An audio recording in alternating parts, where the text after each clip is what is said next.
What's going on, you guys? Southjerseycrawlers here. We're back with another video. This is episode 2 of the Mazz Designs Cheatcode V2, and it's a truck, so check it out. I mean, we got the Proline cliffhanger body on here. We got Proline trenchers on these Mazz Designs turbine beadlock wheels, and it's pretty sweet build. It's pretty sleek.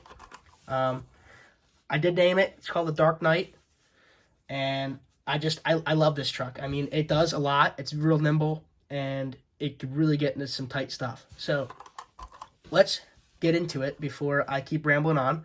And yeah, so first off, you're going to want to ask, well, how's the body mounted? I mean, a lot of people do magnets. The kit comes with magnets, and I'm not a fan of magnets because they tend to fall off and whatnot like that, especially if you're in a tough situation. So I actually did a little knock nut on the back. You unscrew this, and you just pop it up out of there. And then it's Velcroed in the front. Now, the Velcro here is a custom 3D printed mount. So this mount was made from me and my buddy to fit in the stock magnet holes for the mounted body if you were to do magnets. And we did a little 2-3 millimeter platform here and had the inserts so it fits right in those holes. And now we have a platform for the Velcro. So that was a nice touch. I was going to do it to the rear, but I like the pin method just because it keeps it in place. So next thing I want to talk about is right here, which is the brush system. This truck is brushed for now. I'm waiting for the Mofo pancake, the return of the pancake, to come in. I'm actually going on a trip, so I won't have it in for my trip. So I had to resort to this because this is all I had. This is a RGT big boy motor. Everything's stock. And it's running the Scx24 ESC receiver. That's why I have a SLT3 remote, so it's a little bit better than stock remote. And yeah, it gives me a good sense of modulation, and this has a lot of torque in there. I've actually had this motor for like 4 years, and it's still kicking. So knock on wood, everything goes well, but we're going to keep it in there for now just for the trip. If I run into a brushless system on my trip, then we'll just slap one in there. I don't really care which one.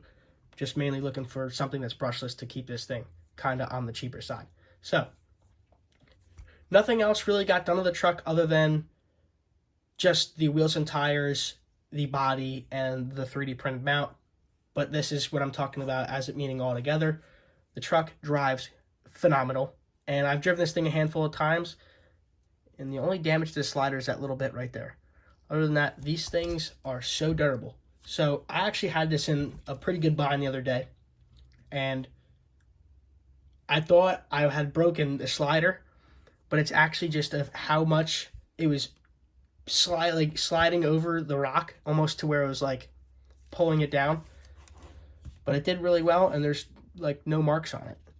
So I'm really happy with this truck. I'm still running the Endura 11 kg cordless servo, and let me tell you, I love it. So for $50, you get the servo tray, the servo horn, and the servo, and it is perfect for this application where you have something that's light for comping, and the way this is kind of built, you don't need a crazy servo. I mean, it's nice to have, but this isn't too bad, which I'll probably be running that because I need to get that for the AX right here, which is just creeping in the background. I need to get it for my other rig, my XL cheat code. Now, there's going to be a video on the XL cheat code coming out soon, so stay tuned for that this week. And there's also going to be a video of me having the straight axle swapped AR44s for the Rock Pirates RC wagon. So stay tuned for that. But back to the video. This truck's been doing pretty good. I would say that if you're going to build one of these, watch Mazz Design's video, like I said in the last video, of how he put together his links and his geometry and whatnot, and how he puts it all together, because it's very important that you watch that. I watched it myself, and I've been doing RCs for years, so it's a good pointer. And lastly, I got this Rich's Winches. It's a guy that crawls out by me, and he makes these little treble hooked winches. So go to my recent social media post on this. He'll be tagged there. You know, I give credit where credit's due. You know, if you make a nice product, I'll shout you out. So thank you guys so much for watching this video. I mean, it was a short one, but it was me just explaining my cliffhanger and how I like it, and pretty much what the rundown is. So thank you guys so much for watching the South Jersey Crawlers YouTube videos. I appreciate it. There'll be more videos out this week, like 2 or 3 videos. And I'll see you guys next time. Thank you guys so much for watching, like I said. And have a good one. Stay humble. Keep on tiny trucking. And follow us up on the socials.